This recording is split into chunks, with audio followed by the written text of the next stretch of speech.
Before we get into today's video, quick shout out to Young LA, today's sponsor. I'm wearing the new range that is out in the next 24 hours, so whenever you watch this video, it might already be out by now. This might be my favorite range they've ever done because it's old school, badass bodybuilding gear so that you look like a beast in the gym and you feel like one. I've got this set in grey. I've also got it in black here as well. I love this sort of stuff. And look, there's loads of different options on Young LA for going out, going to the gym, anything you want. So when you shop there, make sure you use my code TRUE, T-R-U-E, all block capitals, all one word, TRUE, at checkout, and you'll get 15% off. So, Arsenal have agreed a fee with Newcastle for the transfer of Bruno Guimaraes. Even though I've been mentally preparing for this, it still does sting. I can't lie. Part of me genuinely feels betrayed. Sometimes it's like, am I being realistic here? Is this? But you just can't help how you feel, man. When you fucking love a club the way I love my club, and when a player like Bruno convinces you that he also feels the same way, a bond is created in that moment, innit? When we watched him cry after that cup final, special times. It really was. And there is a part of me that is grieving right now, and I'm thinking the anger may be coming. I may be forming a grudge, and I'm trying not to, because this isn't what Isak did. Isak left us at the peak of our powers, essentially, right after winning a cup, getting into Champions League, and then just refused to play and fucked us over big time. And I do think that he has experienced quite a bit of karma in the last 12 months. Bruno didn't refuse to turn up for training. He did do some shady shit still. He empowered Arsenal in the transfer. He stopped us from being able to create a bidding war by saying he only wanted Arsenal, and part of me understands that, because unlike Isak, unlike Tonali, or even Anthony Gordon, Bruno is nearly 29 in a couple of months, and this is his last chance, and I do understand that, but I love my football club more than I understand that, and it's a fucked up feeling right now, because the reality is, right now, Bruno is the best player Newcastle have, and we are losing him, and that just sucks, man. Like, everyone's posting all these fucking stats about how he won more duels and fouls than any other player in the last 3 years, and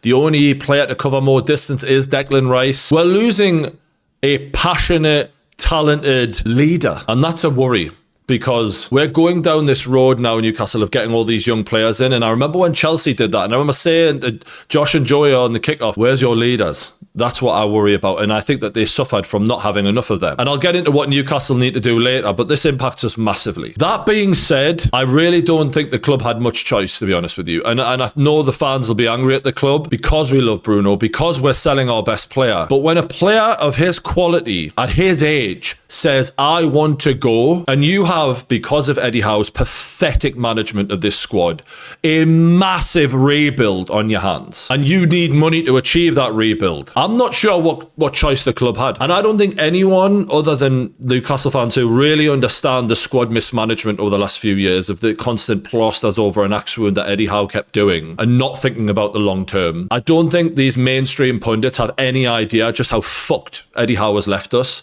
and how necessary these transfers have become because of it. Keith Downey from Sky Sports said Newcastle were desperate to keep Bruno, and had he wanted to stay, they would have rejected any offer, but they couldn't persuade him, and the positive conversations didn't work. And how could they? We finished 12th last season. We lost 17 games. Again, the Eddie Howe effect. There's no way you can convince a player otherwise now. That's why I never understood why Newcastle fans were optimistic at times, and maybe he'll stay. I never thought he was staying from the get-go. And unfortunately, right again. Another thing about Newcastle that I wish I was wrong about. Apparently Newcastle said they would only do a deal for a fee which would be one of the highest ever in football history for a player over the age of 28 years old. And that's what we've got. It's one of the highest in football history for a lad of his age, and he is 29 soon. And let's be real, last season was the first time he's got a major injury for us. 14 games he missed last season. With how important athleticism is to Bruno's game, if that becomes a more regular thing at his age moving forward, and let's be real, we've ran him into the ground the last 5 years, it might happen. This is our last chance to cash in on Bruno. And given how desperate we are for money, again, I don't know what choice we had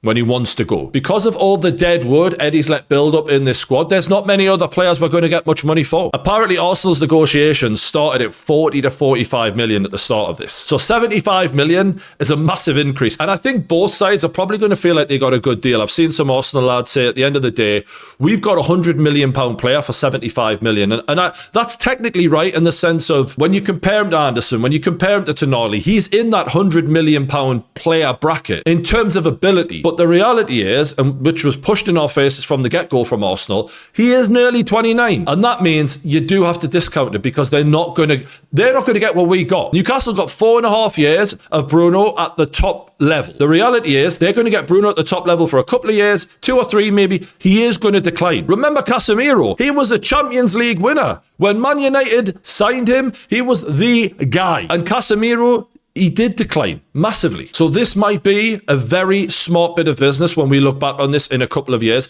And Arsenal might be happy with it too, because in the next year, Bruno should, hopefully for them, not for me, carry them to another Premier League title. He will be one of their biggest players, in my opinion. And they are now in a situation, because of their success and because of all the money they've got, where they can afford to buy a player at this level and not worry about resale value. We can't do that because, let's be honest, the football rules are fucking rigged against us. And I'm not going to get into all of that today, but that's a big reason for all of this. Newcastle are playing a different game to the Big Six, the same way Aston Villa are. And we have to be smart about the future of this football club. And unfortunately, that means removing the emotion out of the situation. And as hard as that is, because I love Bruno, if you do remove the emotion and you look at it and you go, we had 4.5 years of him and we've still almost doubled our money on him. He's got less years at his peak ahead of him than he does behind him. And we need a rebuild, which is going to cost money. And look, I'm not going to cope. I know Arsenal fans will be watching this, so you're getting a bloody good player. I'm not going to bullshit that and lie and now go, oh, he wasn't even that good anyway. No, he's fucking great, right? I'm going to be real. Bruno is a game changer. He's someone who will grab the game by the scruff of the neck when no one else will. And he'll fight at the bitter end to try and get you a win. And the thing about Bruno that's going to help Arsenal is he's thirsty for trophies. He's won one trophy with Newcastle, but he hasn't won the biggest ones, which he will have a chance to do at Arsenal. And I think he's going to be like a fucking ravenous vampire for that club. All of the other clubs competing with Arsenal for a title just got handed a blow, because as much as I'm looking at the long term of the deal and all of that, Bruno is Mr. Right Now. He's not, the future. He's ready now. It does feel a little bit of an old Sir Alex Ferguson type signing. When they were on top, they would squeeze the competition around them and pluck, some of the better players. And yes, they'd also get young players, but they'd maintain that dominance. And I think it's smart for Arsenal. I'm not going to say it's a bad move just because I think we did the right thing, all things considered. But we're just playing a whole different game. And I'm saying, like some of the Newcastle journalists, Dominic Skur here, who was a very good journal for Newcastle, saying it's the best, most important player at the club, and we were constantly told he was not for sale. He was worth so much more to Newcastle than what they'll get, and nearly impossible to replace. And yeah, that is true to some degree, but we got to put our big boy pants on here and behave like a proper fucking football club and stop feeling sorry for ourselves. Eddie Howe got us into this habit of, I still heard in the last couple of weeks, people talking about Alexander Isak leaving. Players leave football clubs. Grow the fuck up and get on with it, Newcastle. This club needs to stop feeling sorry for itself and start behaving with ambition, with determination, and not just being defeated. I hate that. Look at what Brentford lost last season and how good their season was. Look at what Bournemouth lost at the start of last season. Their whole fucking defence. Look at how good their season was. And I hate to say it, but Sunderland cobbled a whole fucking side together for about 150 million quid, and they had one of the best seasons the club's ever had. They didn't feel sorry for themselves, none of those lot. And neither can we now. And so far, I do think that we've been going in the right areas for players in terms of those young, talented players. We aren't able to buy Premier League proven. I'm hearing people say, get Morgan Gibbs-White.